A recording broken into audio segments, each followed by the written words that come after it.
Probiotic Revitalizing Cleanser. This cleanser is a sulfate-free, everyday, gentle cleanser. It can be used morning and night for all skin types, including those that are sensitive skin. This cleanser is going to help remove dirt, impurities, and makeup and excess oil that might be on the skin.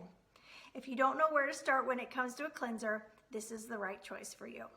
This cleanser has a couple of key ingredients that we'd want to feature. The first two are prebiotics and probiotics. Prebiotics are the food for the good bacteria that's already on your skin, and probiotics balance the good versus bad bacteria on your skin, plus act as a protecting shield for your skin's microbiome.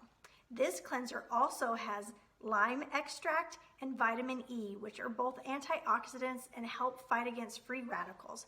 Vitamin E also helps repair your skin. This cleanser also has an aloe vera, which helps calm, and especially for those with sensitive skin, it's going to help calm your skin. This cleanser also has a peptide in it that helps stimulate retinol that's already in your skin. So again, this cleanser is a morning and evening use cleanser, sulfate free, and great for all skin types.